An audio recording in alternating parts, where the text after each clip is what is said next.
موضوع الدرس في إثبات الرسالة للنبي صلى الله عليه وسلم ورد المكذبين، سورة الحاقة، تفسير ابن كثير. الحمد لله رب العالمين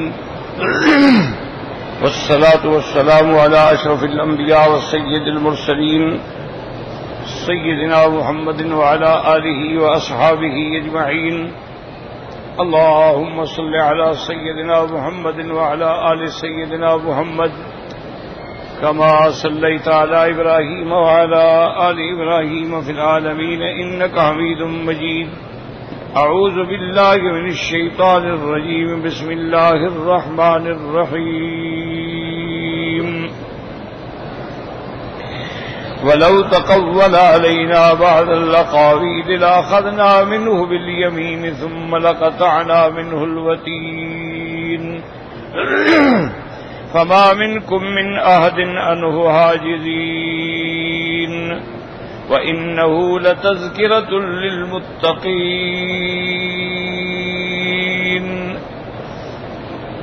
وإنا لنعلم أن منكم مكذبين وإنه لحسرة على الكافرين وإنه لحق اليقين فسبح باسم ربك العظيم. سبحان ربی العظیم. اللہ تبارک و تعالی نے سورۃ الحاقہ کی ابتدا میں جیسے ہم نے الحمدللہ پڑھا ہے، سب سے پہلے قیامت کا ذکر فرمایا کہ الحاقہ جو ہے یہ اسماء قیامت میں سے ہے. پھر اللہ تبارک و تعالی نے سابقہ جو ہیں جنہوں نے تکذیب کی اللہ کی، اللہ کے رسول کی، قیامت کی، ان پر دنیا میں کیسے عذاب آیا ان کا ذکر فرمایا. الحاقۃ ملحاقۃ وما ادراک ما الحاقۃ، یہ اس کی تعظیم اور تحویل کے لیے. کذبت ثمود وعاد بالقاریہ، تکذیب کی قوم عاد اور قوم ثمود نے اس قیامت کی. فاما ثمود فاہلکوا بالطاغیہ، قوم ثمود کو اللہ نے ہلاک کیا ایک سخت آواز سے. وَأَمَّا عَادٌ فَأُهْلِكُوا بِرِيحٍ صَرْصَرٍ عَاتِيَةٍ سَخَّرَهَا عَلَيْهِمْ، اللہ نے قوم عاد کو ہلاک فرمایا ایک ایسی ہوا سے جو تیز بھی تھی اور ٹھنڈی بھی تھی، اور 7 راتیں اور 8 دن متواتر ان پہ چلتی رہی. فَتَرَى الْقَوْمَ فِيهَا سَرَابٍ، دیکھا آپ نے اس قوم کو کہ ایسے مردہ پڑے تھے كَأَنَّهُمْ أَعْجَازُ نَخْلٍ خَاوِيَةٍ، جیسے کھجوروں کے خالی ٹنڈ پڑے ہوں. فَهَلْ تَرَىٰ لَهُم مِّن بَاقِيَةٍ، کیا آپ دیکھتے ہیں یا جانتے ہیں کوئی بچ گیا ان میں سے؟ وَجَاءَ فِرْعَوْنُ وَمَن قَبْلَهُ، اب اس کے بعد قصہ فرعون آیا اور جو اس سے پہلے گزرے. وَالْمُؤْتَفِقَاتُ، اور وہ بستیاں جو اوندھی گرائی گئیں بالخاطیہ، گناہوں کی وجہ سے. فَعَصَوْا رَسُولَ رَبِّهِمْ، انہوں نے اپنے رب کے رسول کی نافرمانی کی، اللہ نے ان کو عذاب میں پکڑ لیا.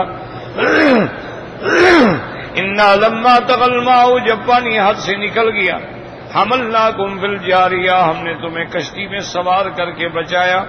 لِنَجْعَلْهَا لَكُمْ تَذْكِرَةً وَتَعِيهَا أُذُنٌ وَاعِيَةٌ، تاکہ تمہیں یا اس کشتی کو اللہ نے ایک یادگار رکھا تاکہ اس قصے کو یاد رکھنے والے یاد رکھیں. پھر اللہ نے قیامت کے نفخ صور کا ذکر فرمایا. فَإِذَا نُفِخَ فِي الصُّورِ نَفْخَةً وَاحِدَةً، جب صور پھونکا جائے گا. وَحُمِلَتِ الْأَرْضُ وَالْجِبَالُ فَدُكَّتَا دَكَّةً وَاحِدَةً، زمینوں کو اور پہاڑوں کو اٹھایا جائے گا، پھر ان کو مار کے ریزہ ریزہ کر دیا جائے گا. فَيَوْمَئِذٍ وَقَعَتِ الْوَاقِعَةُ، پس اس دن ہو جائے گی ہو جانے والی یعنی قیامت. وَانشَقَّتِ السَّمَاءُ فَيَوْمَئِذٍ وَاهِيَةٌ، آسمان پھٹ جائیں گے اور اس دن وہ کمزور ہوں گے. وَالْمَلَكُ عَلَىٰ أَرْجَائِهَا، اور فرشتے اس کے کناروں پہ ہوں گے. وَيَحْمِلُ عَرْشَ رَبِّكَ فَوْقَهُمْ يَوْمَئِذٍ ثَمَانِيَةٌ، اور اٹھائے گا تیرے عرش کا رب اس دن 8 فرشتے، یعنی پہلے 4 ہیں لیکن قیامت والے دن 8 فرشتے اٹھائیں گے اللہ کے عرش کو. باقی اللہ کا عرش پر استوا جو ہے معلوم ہے، لیکن اس کی کیف میں اجازت نہیں باز کرنے کی. یومئذ تعرضون، پھر اس دن آپ پیش ہوں گے اس ذات کے. لا تخفى منکم خافیہ، جس سے کوئی چیز تمہاری چھپی نہیں، تمہارا ہر عمل اس کے سامنے ہے۔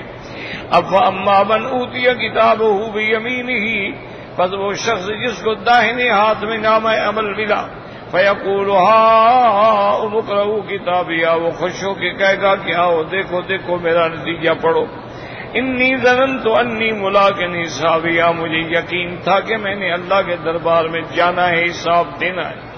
فہو فی عیشۃ راضیہ، کامیاب زندگی میں، فی جنت عالیۃ، ایسی جنت میں جو اونچی ہے شان کے اعتبار سے بھی، مکان کے اعتبار سے، قطوفہا دانیۃ، ان پر اللہ تبارک و تعالیٰ کی حکم سے پھلوں کے گوشے جو ہیں بالکل ان کے قریب ہوں گے کہ مومن چاہے تو کھڑے ہوئے بھی اتار لے اور بیٹھے ہوئے بھی اتار لے، اور پھر ان کی لذت کے لیے حکم دیا جائے گا کلوا واشربوا، کھاؤ پیو، حالانچ بس کے ہنیئا بما اسلفتم فی الایام الخالیہ، کہ تم نے گزرے ہوئے دنوں کے اندر مشقتیں برداشت کی ہیں، آج تمہارے لیے راحت ہی راحت ہے۔ وَأَمَّا مَنْ أُوتِيَ كِتَابَهُ بِشِمَالِهِ، اور جس کو نامہ عمل داہنے ہاتھ میں ملے گا، فَيَقُولُ يَا لَيْتَنِي لَمْ أُوتَ كِتَابِيَهْ، وہ کہے گا ہائے کاش کہ مجھے نامہ عمل ملتا ہی نہ، وَلَمْ أَدْرِ مَا حِسَابِيَهْ، اور میں جانتا ہی نہ بھی کیا لکھا ہے، یا لیتہا کانت القاضیہ، ہے کاش وہی موت جو تھی ہمارے لیے وہ فیصلہ کن ہوتی، اس کے بعد زندگی نہ ہوتی، ما اغنی عنی مالی، آج مجھے میری دولت نے بھی کوئی فائدہ نہیں پہنچایا، ہلک انی سلطانی، اور آج میرا وہ دبدبا، میری جا، میری قوت آج وہ بھی ختم ہو گئی۔ پھر اللہ حکم دیں گے فرشتوں کو خذوہ فغلوہ، پکڑو اس جہنمی کو اور اس کے گلے کے اندر توق ڈالو، ثم الجحیم صلوا، پھر اس کو جہنم کے اندر جلاؤ، ثم فی سلسلۃ ذرعها 70 ذراعا فاسلکوہ، پھر اس کو ایک ایسے زنجیر میں جس کا عرض جو ہے وہ 70 ہاتھ ہوگا، اس کے اندر اس کو ٹانگ دو، انہ کان لا یؤمن باللہ العظیم، یہ اللہ کی ذات پر بھی ایمان نہیں لاتا تھا، توحید کا عقیدہ بھی نہیں رکھتا تھا، یعنی اللہ کے حقوق بھی ادا نہ کیے، ولا یحض علی طعام المسکین، اور غریبوں کے لیے کسی کو کھانے کی ترغیب بھی نہیں دیتا تھا، یعنی بندوں کے حقوق بھی ادا نہ کی۔ فلیس لہ الیوم ہاہنا حمیم، اور آج قیامت والے دن اس کا کوئی دوست نہیں، ولا طعام، نہ کچھ کھانے کے لیے، الا من غسلین، غسلین کے دو قول ہیں، یا تو وہ شجرۃ الزقوم، یا جو زخمیوں کے زخموں سے، کافروں کے زخموں سے جو نکلے گا وہ ان کا طعام ہوگا، لا یاکلہ الا الخاطئون، اور وہ ایسا گندا طعام ہوگا کہ نہیں کھائیں گے مگر یہی جو مجرم ہیں، جو اللہ کے باغی ہیں۔ پھر اس کے بعد اللہ نے قسم کھائی، فرمایا فلا اقسم بما تبصرون ولا تبصرون، مجھے قسم ہے ان چیزوں کی جو دیکھتے ہو اور ان چیزوں کی جو تم نہیں دیکھتے ہو، کیونکہ بعض چیزیں مرئیات ہوتی ہیں اور بعض چیزیں غیر مرئی ہوتی ہیں، بعض چیزیں محسوسات ہوتی ہیں اور بعض چیزیں غیر محسوس ہوتی ہیں۔ انہ لقول رسول کریم، اللہ کا قرآن پڑھ کے لانے والا فرشتہ ہے جو بڑا سردار ہے۔ وما هو بقول شاعر، یہ کسی شاعر کا کلام نہیں۔ قلیلا ما تؤمنون، بہت تھوڑے ہیں جو ایمان لاتے ہیں۔ ولا بقول کاہن، اور نہ یہ کسی کاہن کی بات ہے۔ قلیلا ما تذکرون، بہت تھوڑے ہیں جو نصیحت پکڑتے ہیں۔ تنزیل من رب العالمین، یہ قرآن اس رب کی طرف سے اتارا گیا ہے جو تمام عالم کا رب ہے۔ یہ آیات ہم پڑھ چکے ہیں، اور آج کے سبق میں جو ہم نے آیات پڑھی ہیں وہ یہ ہیں،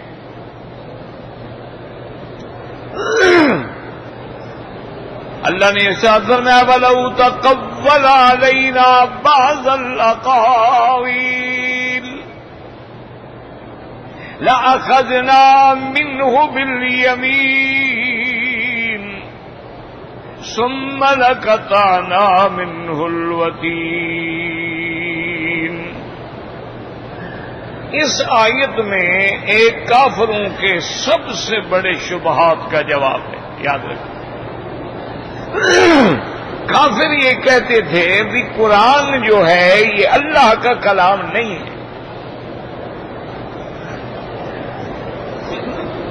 یہ حضور صلی اللہ علیہ وسلم اپنی طرف سے خود کلام بناتے ہیں اور کہہ دیتے ہیں کہ یہ اللہ کا کلام. اسی لیے کبھی یہ بھی کہتے تھے کہ نہیں حضور پاک کسی ایک اور آدمی سے سیکھ کے آتے ہیں اور پھر ہمیں سنا دیتے ہیں. اور کبھی یہ کہہ دیتے تھے کہ سابقہ قصے کہانیاں جو ہیں ان کو اکٹھا کر کے کانٹ چھانٹ کر کے اللہ کے نبی سنا دیتے ہیں. یہ اللہ کا کلام نہیں ہے.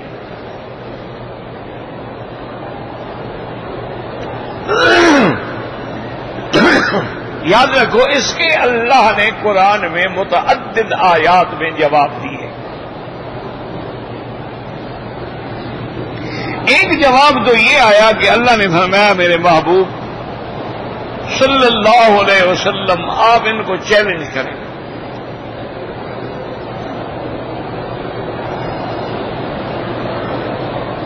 وَإِن كُنتُمْ فِي رَيْبٍ مِّمَّا نَزَّلْنَا عَلَىٰ عَبْدِنَا فَأْتُوا بِسُورَةٍ مِّن مِّثْلِهِ وَادْعُوا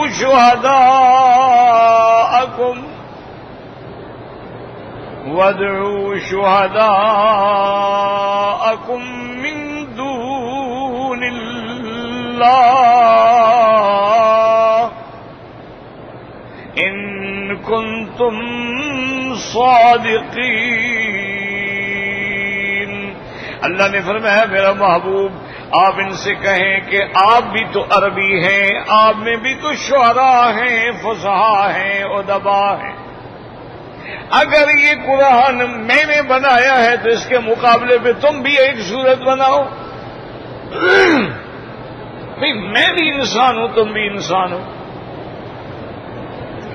میں بھی عربی ہوں تو تم بھی تو عربی ہو. قرآن بھی عربی ہے تو بناؤ ایک صورت. اور ساتھ اللہ نے فرما دیا کہ میرا مدنی لم تفعلوا ولن تفعلوا، نہ یہ قرآن کا مقابلہ کر سکے ہیں اور نہ قیامت تک کر سکیں گے. اسی طرح قرآن نے بار بار چیلنج دیا قُلْ لَئِنِ اجْتَمَعَتِ الْإِنسُ وَالْجِنُّ عَلَىٰ أَن يَأْتُوا بِمِثْلِ هَٰذَا الْقُرْآنِ لَا يَأْتُونَ بِمِثْلِهِ وَلَوْ كَانَ بَعْضُهُمْ لِبَعْضٍ ظَهِيرًا. اللہ نے فرمایا ساری دنیا کے انسان اور جن مل جاؤ، ایک دوسرے کی مدد کرو، قرآن کا مقابلہ نہیں کر سکتے.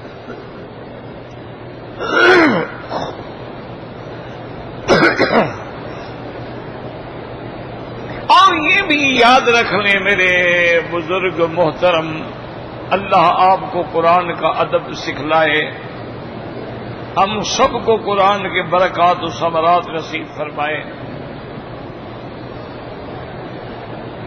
کسی بندے میں یہ ہوتا ہے نا، جیسے لوگ بڑے بڑے بزرگوں کے مرید بنتے ہیں تو پھر وہ ان کو مشق کرواتے ہیں، محنت کرواتے ہیں، ذکر کرواتے ہیں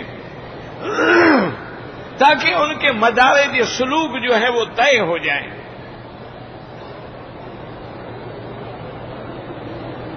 تو ایک آدمی نے حضرت حسن بصری سے بھی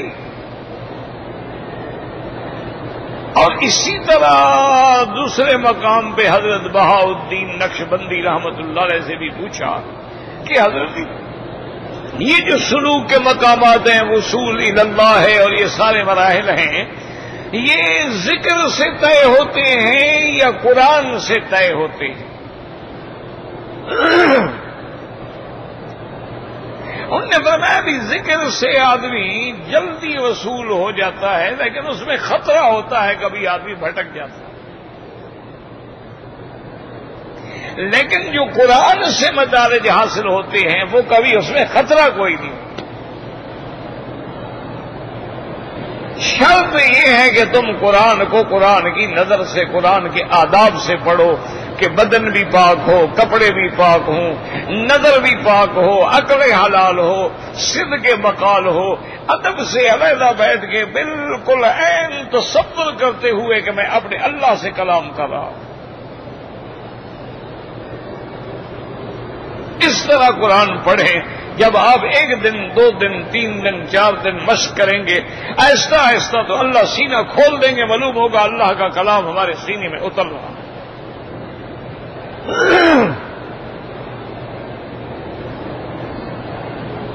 یہی وجہ تھی نا، آپ صحابہ کی زندگیوں پہ نظر ڈالیں، انہوں نے تو کوئی مشقیں نہیں کی،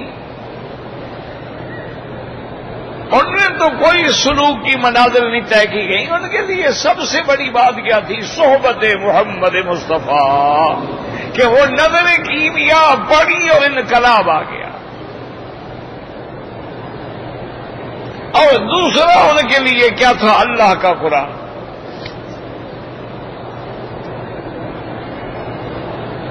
اسی سے اللہ تبارک و تعالی نے وہ زمانہ جو جاہلیت کا کہلاتا تھا وہ خیر القرون بن گیا۔ تو اس لیے اللہ کے قرآن کو سمجھیں کہ یاد رکھو کہ اللہ کا قرآن ہر لحاظ سے معجزہ ہے۔ کیا مانا؟ بھی اس کے مقابلے پہ کوئی آدمی ایک آیت بھی نہیں بنا سکتا، معجزہ ہے۔ اللہ کا قرآن معجزہ ہے کہ جو قیامت تک ہمیں حالات پیش آئیں گے اس کا بھی قرآن میں ذکر موجود ہے۔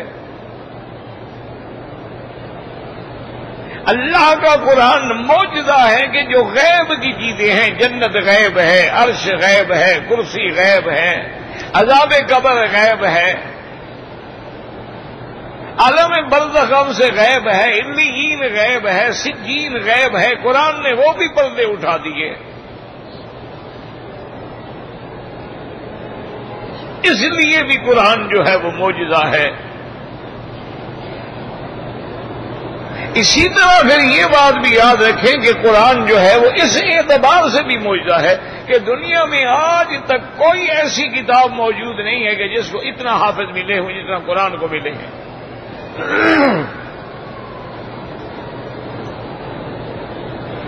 اور یہ بھی قرآن کا معجزہ ہے کہ لوگوں نے 4 مہینے میں، 6 مہینے میں، 1 مہینے میں بھی قرآن یاد کر لیا۔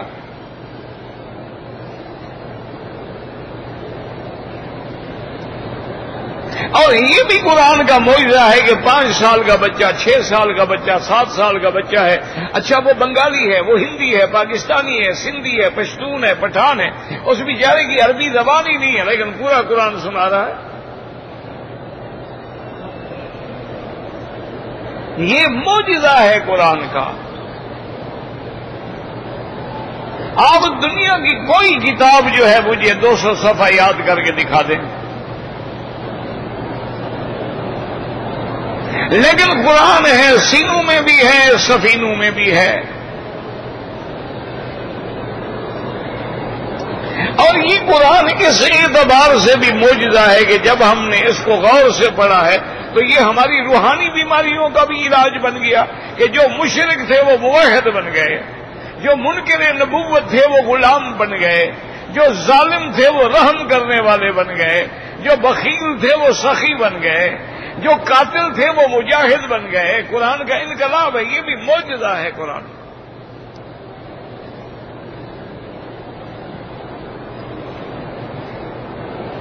اور اسی طرح یاد رکھیں کہ ساری دنیا میں کتابیں ختم ہو گئیں، تورات ختم ہو گئی، آج کوئی دعویٰ نہیں کر سکتا کہ یہ اصلی تورات ہے۔ انجیل ختم ہو گئی، صحائف ختم ہو گئے، لیکن قرآن آج بھی ہے اور قیامت تک کے لیے باقی ہے۔ تو یہ بھی قرآن کا اعجاز ہے۔ اچھا، یہ بھی قرآن کا اعجاز ہے کہ کبھی کسی چیز کو بیان کرتے ہیں تفصیل کے ساتھ اور کبھی صرف 3 لفظوں میں پورا علم کا دریا بہا جمع کر دیتے ہیں۔ امام شافعی رحمت اللہ علیہ فرماتے تھے کہ اگر صرف سورت والعصر اللہ اتار دیتے اور پورا قرآن نہ اتارتے تو دنیا کی ہدایت کے لیے ہی ایک سورت ہی کافی تھی۔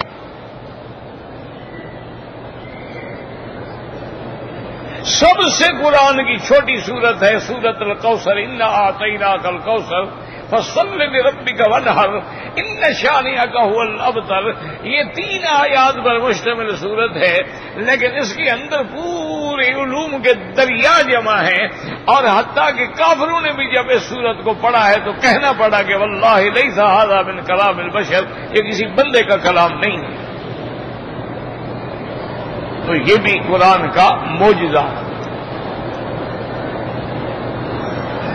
اور یہ بھی قرآن کا معجزہ ہے کہ جب تک وہ قرآن نہیں اترا، یاد رکھو، سمجھنے کی کوشش کرو، تو میرے آقا محمد ابن عبداللہ کہلاتے تھے۔ صلی اللہ جب نام آئے تو صلی اللہ علیہ وسلم نے کہا کرو، کئی درود پڑھا کرو، درود شریف نہیں پڑھ سکتے تو چلو صلی اللہ علیہ وسلم۔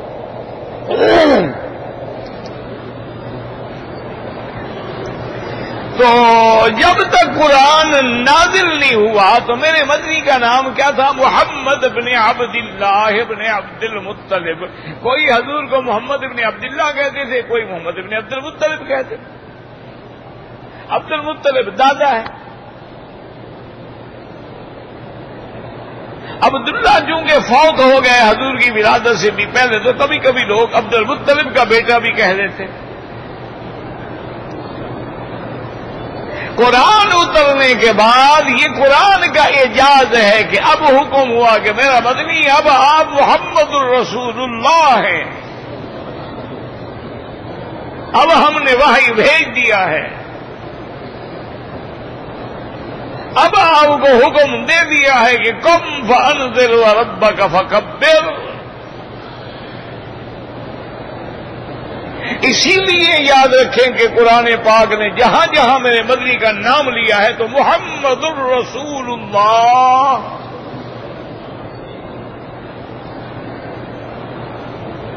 اور یہ صرف نام ہے، وما محمد الا رسول ما كان محمد نبا احد من رجالكم ولكن رسول اللہ۔ اور کہیں اللہ نے فرمایا مبشرا برسول یاتی من بعد اسمہ احمد۔ یہ اعجاز قرآن ہے کہ قرآن کے آنے کے بعد پھر میرے مدنی کو محمد ابن عبداللہ نہیں کہا گیا، پھر محمد الرسول اللہ کہا گیا۔ آپ حقیقتاً محمد ابن عبداللہ ہیں۔ تو یہ اعجاز قرآن ہے۔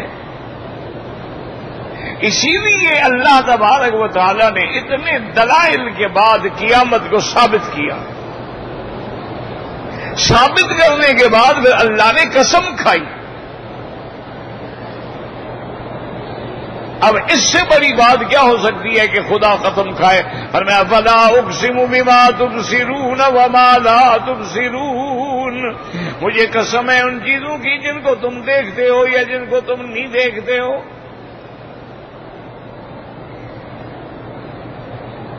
اور آگے قسم کھانے کے بعد مسئلہ کیا ثابت کیا قرآن کا کہ انہ لقول رسول کریم، اور ظالم وما ہوا بقول شاعر، یہ کسی شاعر کا کلام نہیں، ولا بقول کاہن، یہ کسی کاہن کا کلام نہیں۔ اور اس کے بعد سارے دلائل دینے کے بعد آخر میں اللہ تبارک و تعالی نے کیا فرمایا کہ یہ کیا ہے؟ تنزیل من رب العالمین، یہ اتارا ہوا ہے رب العالمین کا، یہ اللہ کا کلام۔ اب دوسرے انداز میں کافروں کا رد کرتے ہیں کہ اچھا اگر تم یہ بات نہیں مانتے ہو تو خدا نہ کرے اللہ کا رسول ہم پر نعوذ باللہ کوئی جھوٹی بات بنائے کہ نبی نہ ہو اور کہے میں نبی ہوں، رسول نہ ہو اور کہے میں رسول ہوں، آپ پر اللہ کا قرآن نہ اترے اور کہے یہ اللہ کا قرآن ہے، وحی ہے۔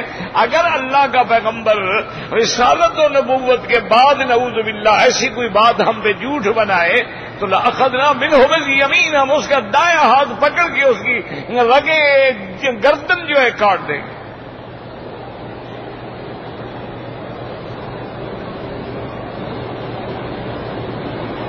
لأخذنا منہ بالیمین، کہ ہم اس کا دایاں ہاتھ پکڑ کے وتین کہتی ہیں وہ رگ جو دل سے چل کے اوپر تک آتی ہے، اور یہ ایسی رگ ہوتی ہے کہ جس کو کاٹ دو تو بندہ پھر زندہ نہیں رہ سکتا۔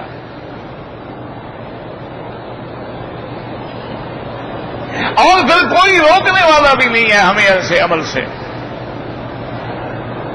تو اللہ نے فرمایا بدبختو، اگر میرا مدنی نعوذ باللہ نعوذ باللہ نعوذ باللہ جیسے تم سمجھتے ہو مجھ پہ جھوٹ بولتا، میں چھوڑ دیتا، میں پکڑ نہ لیتا اس کو فوراً۔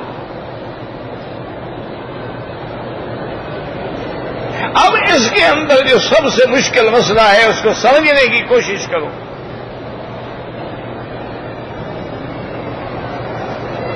کیونکہ توجہ کرو گے تو بات سمجھ آئے گی نا جی، توجہ ہی نہ ہو تو بات کیا سمجھ آئے گی؟ اب اس کو قادیانیوں نے، مرزائیوں نے اس آیت سے بھی ایک بہت بڑا مغالطہ بنا کے لوگوں کے دماغ کو خراب کیا ہے کہ جی اللہ فرماتا ہے اگر کوئی جھوٹی وحی بنائے گا، جھوٹی نبوت کا دعویٰ کرے گا، جھوٹی رسالت کا دعویٰ کرے گا، ہم تو اس کی ہاتھ پکڑ کے گردن کاٹ دیں گے۔ تو اگر مرزا غلام احمد کا ہاتھ پکڑ کے گردن نہیں کاٹی گئی تو معلوم ہوا کہ وہ جھوٹا نبی نہیں ہے۔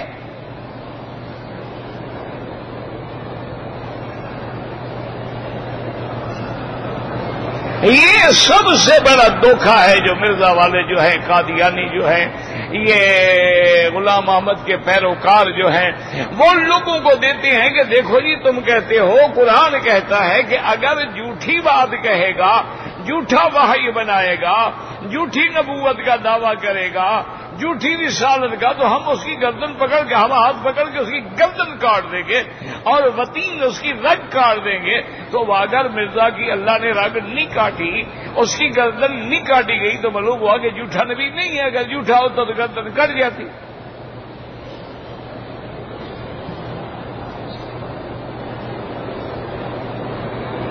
تو یاد رکھو یہ دھوکہ ہے اور یہی باطل کا کام ہے۔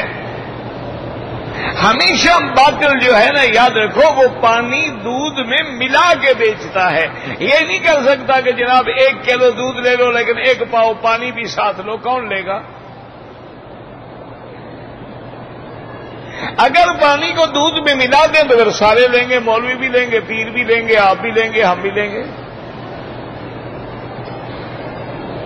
بات یہ ہو رہی ہے اللہ کے نبی سے خطاب ہے،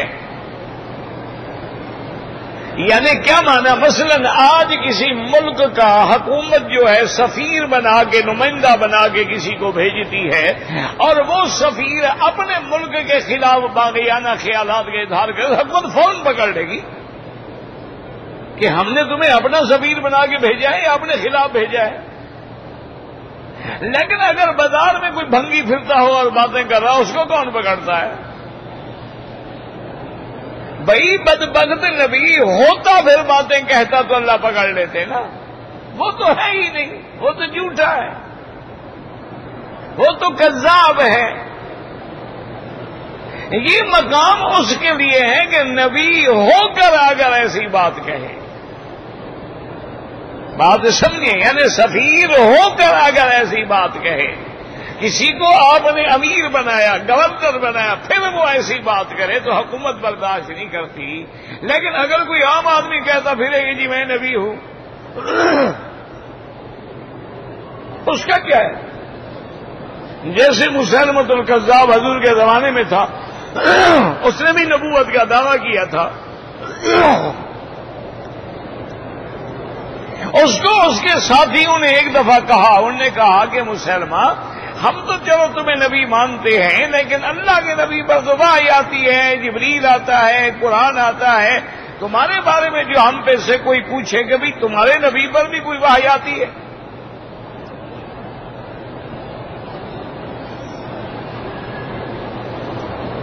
تو ہم لوگوں کو کیا کہیں؟ اس نے کہا ہاں مجھ پر بھی وحی آتی ہے۔ دوسرے دن اس نے اپنے سارے وزیروں کو اور ماننے والوں کو اکٹھا کیا کہ آج وحی آئی تھی، فرشتہ اترا تھا، اور وحی کیا ہے؟ انہوں نے کہا جی سنا ہے۔ انہوں نے کہا جی وحی یہ ہے کہ الفیل و ملفیل وما ادراک ملفیل ذنبہ کثیر و خرطومہ طویل۔ یہ وحی اتری ہے۔ انہوں نے کہا مہربانی کر کے ہمیں سنائیے، کسی اور کو نہ سنانا، جوتے مار مار کے سر گنگا کر دیں گے۔ یہ وحی ہے کہ الفیل وما الفیل وما ادراک ما الفیل ذنبہ کثیر وخرطومہ طویل، یہ وحی ہے کوئی؟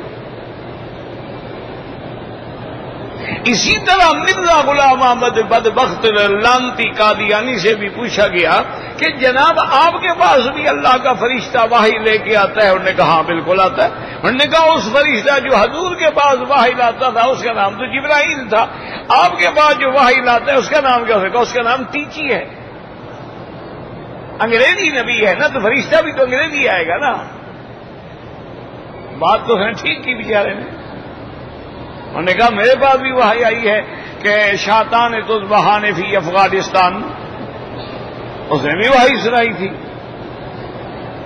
اس کے دو بندے گئے تھے، ان کے مبلغ تھے، کوئی افغانستان چلے گئے اس زمانے میں۔ اچھا پٹھان قوم تو پھر بادشاہ قوم ہے نا جی۔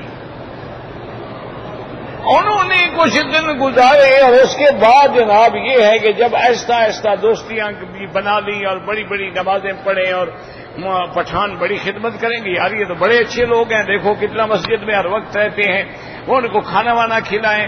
جب انہوں نے دیکھا کہ بھی اب ہمارے اثرات ہو گئے ہیں تو انہوں نے کہا کہ اصل کام جس کے لیے ہم آئے ہیں آج ہم بتلاتے ہیں، سب کو اکٹھا کرو۔ سارے سردار خان بڑے بڑے جو تھے اکٹھے ہو گئے۔ انہوں نے کہا کہ ہم آئے ہیں حضرت مرزا غلام احمد قادیانی کی نبوت کے اعلان کے لیے کہ مرزا جو ہے نا وہی نبی ہے۔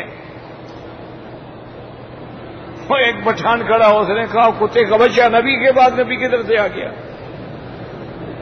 اس نے کہا تم کیسا آدمی ہے؟ اللہ کے قرآن نے کہا بسم اللہ الرحمن الرحیم، قرآن کو بے سے شروع کیا، ون ناس پہ ختم کیا، تو بے اور سین کو ملاؤ تو بس ہمارے نبی کے آنے بعد نبوت، بس یہ کتے کا بچہ کدھر سے آ گیا؟ ہم نے کہا اس کو الٹا لٹکا کے ٹکڑے ٹکڑے کر دو۔ جان چھوٹ گئی، پھر کبھی نہیں گیا کوئی قادیانی ادھر۔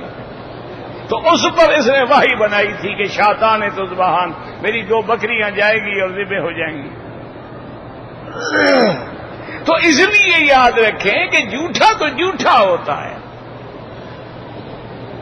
اگر سچا نبی، اللہ پاک یہ فرما رہے ہیں کہ بدبختو اگر میرا یہ سچا نبی مجھ پہ کوئی بات بنائے تو میں پکڑ نہ لوں۔ وَلَوْ تَقَوَّلَ عَلَيْنَا بَعْضَ الْأَقَاوِيلِ، اگر میرا مدنی محمد مصطفیٰ جیسا تم گمان کرتے ہو یہ کچھ باتیں بنائے، لَأَخَذْنَا مِنْهُ بِالْيَمِينِ، ہم اس سے بدلہ لیں اس کے دائنے ہاتھ کو پکڑ کے، جیسے قتل کرنے کے وقت جب جلاد پکڑتے ہیں دائنے ہاتھ پکڑ کے گردن پہ تلوار چلاتی ہیں، ثم لقطعنا منه الوتین، یاد رکھو وتین کہتے ہیں اس رگ کو، جیسے رگ کا تعلق جو ہے وہ دل سے ہوتا ہے، جب وہ کٹ جائے تو بندہ زندہ نہیں رہ سکتا۔ فما منکم من احد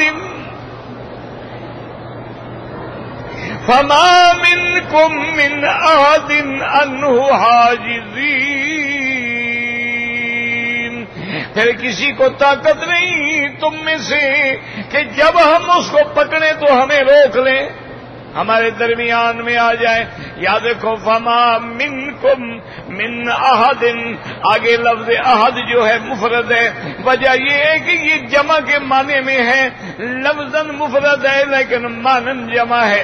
جیسے اللہ فرماتے ہیں یا نساء النبی لستن کاحد من النساء، تو کبھی کبھی جو ہے نا یاد رکھو عہد جو ہے جمع کے اعتبار سے، معنی کے اعتبار سے جمع آتا ہے، اس لیے فرماتے ہیں وَإِنَّهُ لَتَذْكِرَةٌ، وَإِنَّهُ یعنی قرآن، لَتَذْكِرَةٌ لِلْمُتَّقِينَ، یہ ہدایت ہے، نصیحت ہے، لیکن ان کے لیے جو اللہ سے ڈرنے والے ہیں۔ جیسے اللہ نے دوسرے مقام پہ فرمایا تھا، یاد رکھو اللہ نے فرمایا کہ الف لام میم ذالک الکتاب لا ریب فیہ ھدی للمتقین. کیا مانا؟ یعنی اس سے ہدایت وہ پکڑتے ہیں جو اللہ سے ڈرتے ہیں. اللہ نے قرآن سب کے لیے بھیجا ہے، لیکن نفع وہ اٹھائیں گے جو اللہ کے ماننے والے ہوں گے. وَإِنَّا لَنَعْلَمُ أَنَّ مِنْكُمْ مُكَذِّبِينَ. اللہ نے فرمایا اور ہم یہ جانتے ہیں اتنے دلائل کے بعد، اتنے وضوح کے بعد تم میں سے جو قرآن کی تکذیب کرنے والے ہیں. وَإِنَّهُ لَحَسْرَةٌ عَلَى الْكَافِرِينَ. اور قرآن تکذیب کرنے والوں کے لیے قیامت میں پھر حسرت و ندامت کا ذریعہ ہوگا. پھر کہیں گے کہ ہاں قالوا لو كنا نسمع او نعقل، کاش ہم سن لیتے. وَإِنَّهُ لَحَقُّ الْيَقِينِ. اللہ کا قرآن جو ہے سچی خبر ہے، صدق ہے، حق ہے. فَسَبِّحْ وَإِنَّهُ لَحَقُّ الْيَقِينِ فَسَبِّحْ بِاسْمِ رَبِّكَ الْعَظِيمِ. اللہ نے فرمایا میرا مدنی، اللہ نے آپ کو یہ شان والی کتاب عطا فرمائی، شان والی نبوت عطا فرمائی. اپنے رب کی پاکی بیان کریں، چھوڑیں ان مخالفوں کو. فَسَبِّحْ بِاسْمِ رَبِّكَ الْعَظِيمِ. حضور نے حکم دیا کہ رکوع کے اندر یہی تسبیح پڑھا کرو، سبحان ربی العظیم. اور جب سبح اسم ربک الاعلی، حضور نے فرمایا اجعلوا فی سجودکم، سجدے کے اندر یہ آیت جو ہے تلاوت کی، یہ تسبیح تلاوت کیا کرو. تو اللہ نے قرآن کو ثابت کر دیا. جب قرآن سچا ہو گیا، میرا مدنی سچا ہو گیا. جب میرا مدنی سچا ہو گیا تو قیامت بھی حق ہو گئی. واللہ اعلم.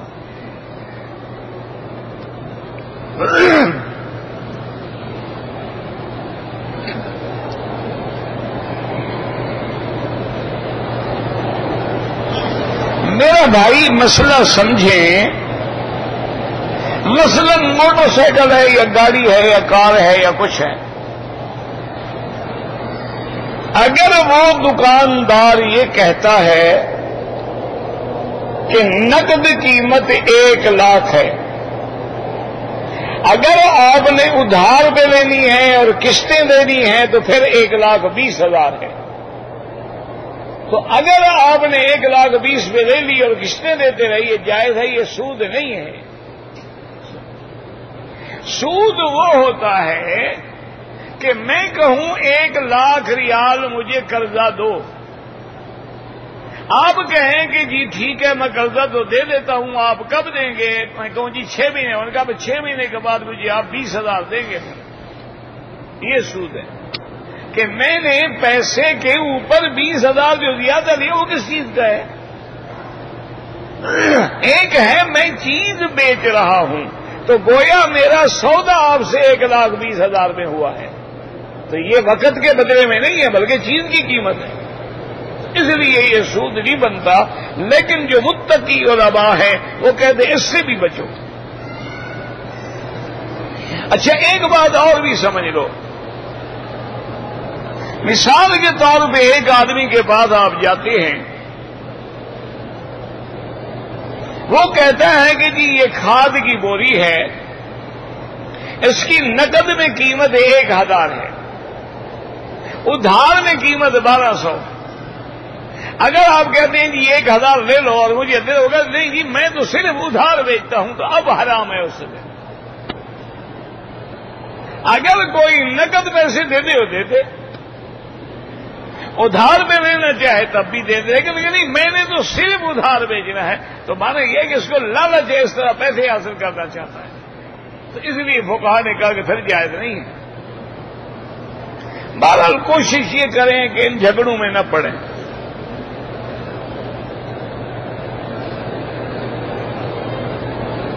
کہتے جی کہ اگر امام رکوع میں چلا گیا، مقتدی نے آ کے تکبیر تحریمہ کہی اور اس کے بعد اللہ اکبر کہہ کے رکوع میں مل گیا، بالکل اس کی رکعت ہو گئی.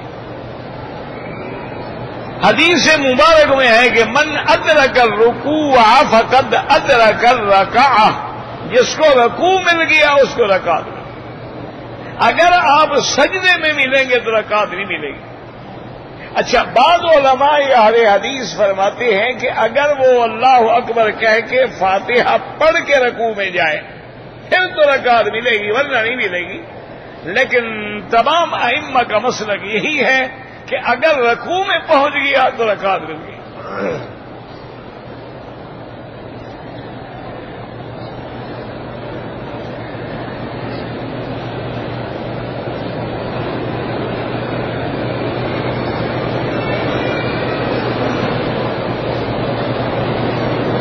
کہتے جی کہ اکثر لوگ مدینہ منورہ سے واپسی پر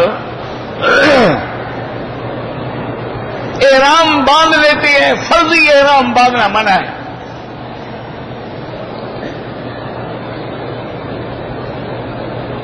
تو ایک قرآن میں آیات ہے وبست الجبال بسا، اسی سبق میں بھی وہ آیت ہے وحملت الارض والجبال فدکتا دکتا واحدا، اور اس کے آگے دکن دکا۔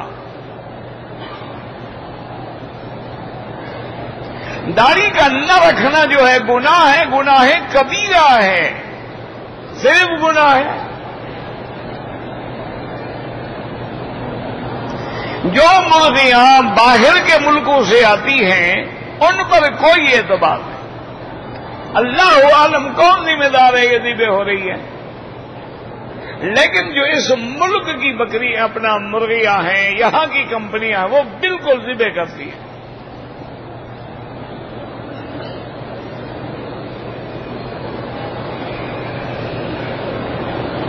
سانپ ہیں، سانپ کے بچے ہیں، کسی کو تکلیف نہیں دیتے، ابھی نہیں دے رہے نا، دیں گے انشاءاللہ بڑے ہو کے۔ موذی کو مار دینا چاہیے۔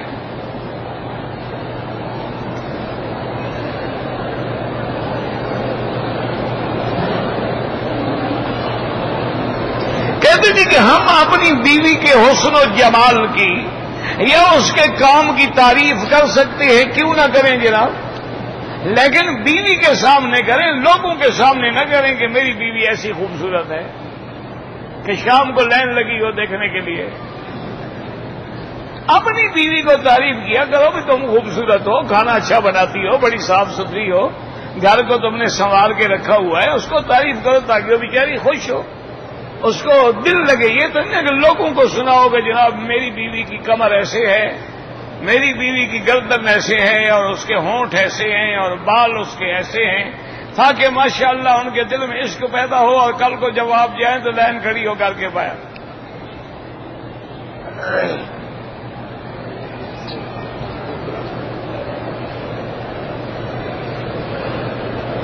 اگر ایک آدمی ہمیشہ ذی القعدہ کے مہینے میں زکوٰۃ نکالتا ہے، اب اگر 2 مہینے پہلے نکالنا چاہے کوئی حرج نہیں۔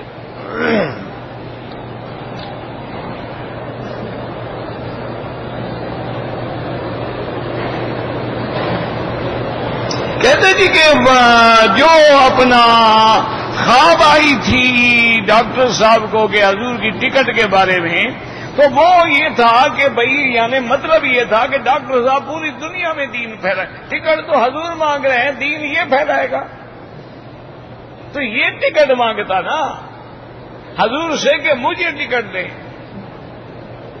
پھر سمجھا جاتا کہ یہ پوری دنیا میں جائے گا، اس کو ٹکٹ دے دی حضور نے۔ یہ تو کہتے حضور مجھ سے ٹکٹ مانگ رہے ہیں میرے پاس آنے کے لیے، بات کو سمجھو، خود تعبیریں نہ بناؤ جھوٹی۔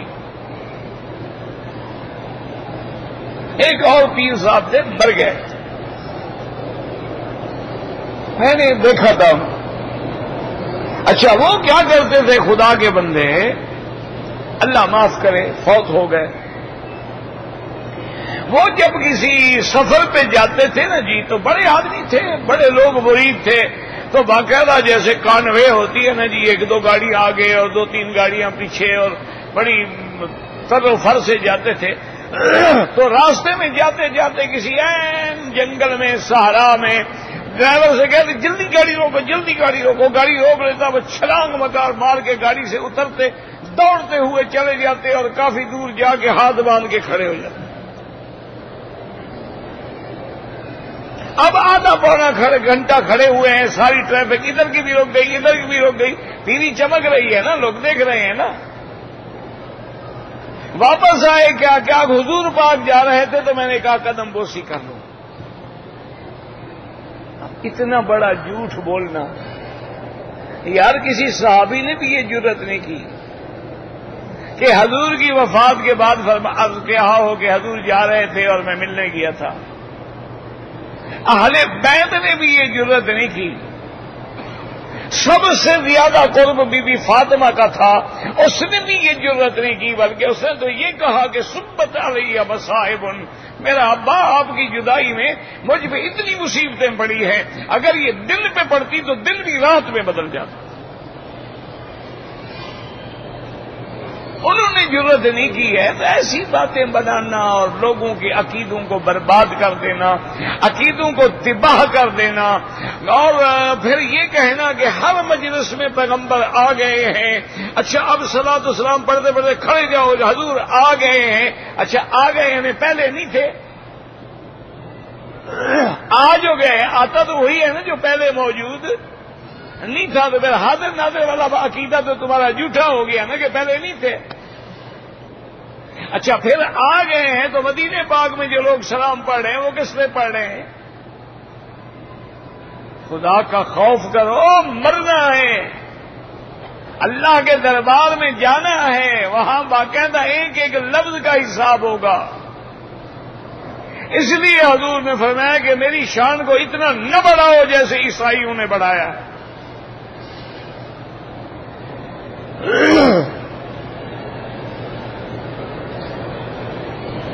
اگر ہم میقات پہ آئے, عصر کی نماز ہو گئی, اب کوئی 2 رکعت نہ پڑھے, عصر کے بعد نماز نہیں ہوتی, آپ بس لبیک اللہم لبیک پڑھ کے آ جائیں. بچے کا نام محمد کیلاش, کیلاش کا تو مجھے پتہ نہیں کیا بلا ہوتی ہے, محمد ہی نام رکھ لیں. کیلاش ایک کافروں کا قبیلہ ہے. یہ اللہ عالم, آپ اسی کیلاش کی طرف جا رہے ہیں. گلگت سے آگے ایک جگہ ہے کیلاش, وہاں وادی کافرستان بھی کہلاتی تھی. اب بھی وہاں ہیں وہ کیلاش کے لوگ, وہ تو بدھ مذہب کے لوگ ہیں, کافر ہیں. اچھا نام رکھ رہے ہو, محمد بھی اور کیلاش بھی. بھائی حضور کے نام کے بعد بھی کوئی اچھا نام ہے دنیا میں؟ جب محمد رکھ لیا بات ہی ختم ہو گئی.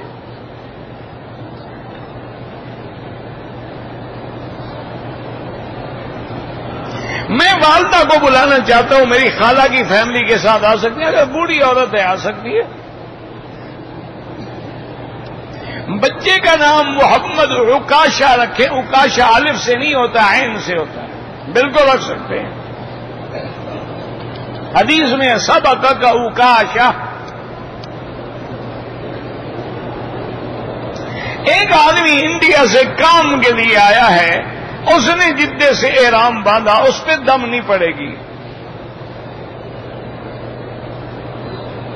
وہ مسئلہ جس کو امام احمد ابن حنبل رحمت اللہ علیہ کو تکلیف دی گئی, وہ خلق قرآن کا مسئلہ تھا. امام صاحب فرماتے تھے قرآن اللہ کا کلام ہے, یہ مخلوق نہیں ہے.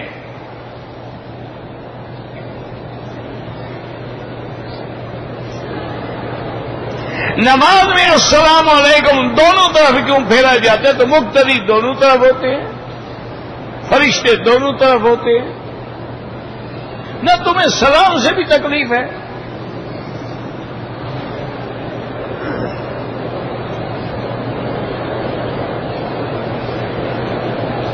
ایک آدمی نے کسی کے 50 ریال چوری کیے تھے, وہ بندہ مر گیا, اس کے وارثوں کو دے دو, کوئی وارث بھی نہ ہو خیرات کر دو.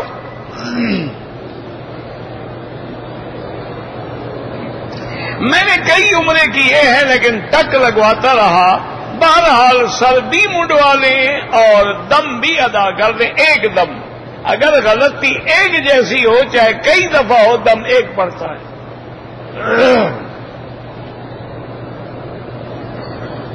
جو لوگ عزیز فوت ہو گئے ان کے لیے آپ عمرہ کریں, جو زندہ ہیں دعا کریں اللہ نصیب کرے. ارادہ سے احرام باندھ کے اگر عمرہ کریں تو حضور پاک نے خود کیا ہے اللہ کے بندے.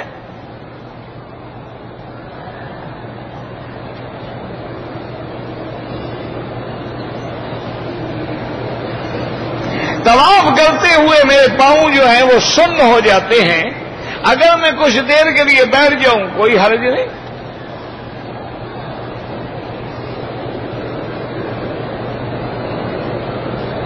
مسجد عائشہ میں عمرہ کریں وہ بھی کر سکتے ہیں.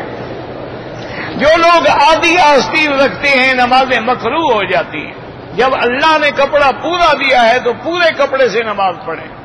حضور پاک نے کبھی آدھی آستین سے نماز نہیں پڑھی.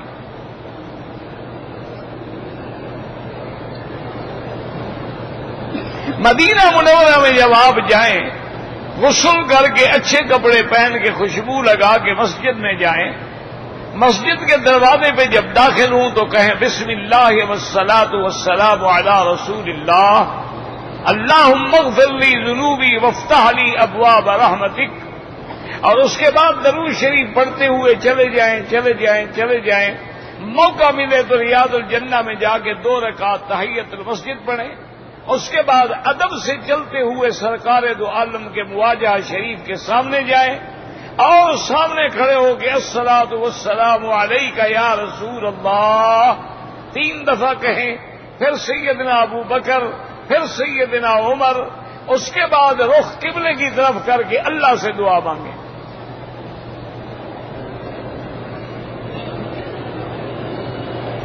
عمرے والوں کے لیے طواف الوداع واجب نہیں ہے، لیکن کرے تو اچھی بات ہے. استاد کو جلاد کہنا، اگر وہ جلاد والا کام کرے جیسے ہڈیاں توڑ دیتے ہیں، زنجیروں میں جکڑ دیتے ہیں، دیکھا نہیں یہ روز کس سے آ رہے ہیں، تو پھر وہ جلاد ہی ہوا نا. کئی بچے ہڈیاں توڑوا کے گھر بیٹھے ہوئے ہیں، ان سے پوچھو نا جن کو مار پڑتی ہے کہ استاد جلاد ہے کہ نہیں.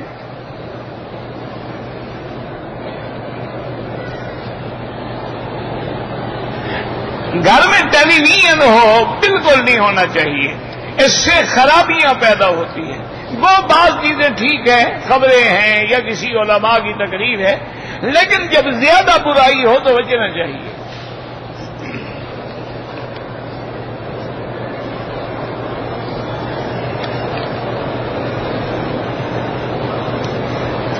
عمرے کرنے سے حج فرض نہیں ہوتا. زندہ آدمی کے لیے کوئی عمرہ شمرہ نہیں. اگر ہم مسافر ہیں 2 نمازیں جمع بھی کر سکتے ہیں یعنی ظہر اور عصر، مغرب اور عشاء. صرف حنفی مسلک میں فرق اتنا ہے، وہ کہتے ہیں ظہر کو لیٹ کر دو آخر وقت میں پڑھو اور عصر کو اول وقت میں پڑھ دو، جمع ہو گئے.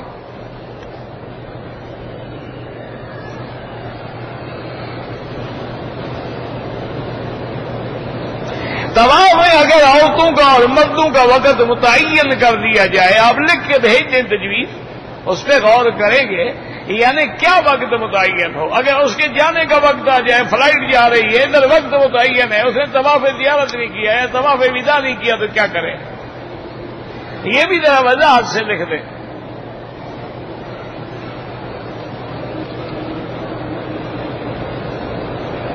میرے ملک شہر میں ہندو ہے، وہ مجھے ٹیلی فون کرتا ہے کہ میرے لیے دعا کرو. بالکل کرو کہ اللہ اس کو اسلام نصیب کرے.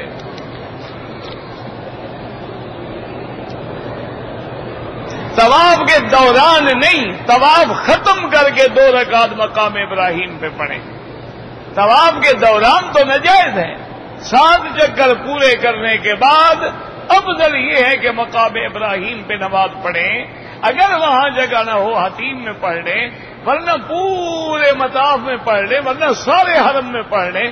اگر بھول جائے گھر جا کے اپنے ہوٹل میں بھی پڑھ سکتے ہیں. ربنا تقبل منا انك انت السميع العليم وتب علينا انك انت التواب الرحيم. یا اللہ عالم اسلام پہ رحم فرما. یا اللہ عالم اسلام کی عزت و غلبے کا فیصلہ فرما. یا اللہ کفار کی ذلت کا فیصلہ فرما. یا اللہ تمام بلاد اسلامیہ کی حفاظت فرما.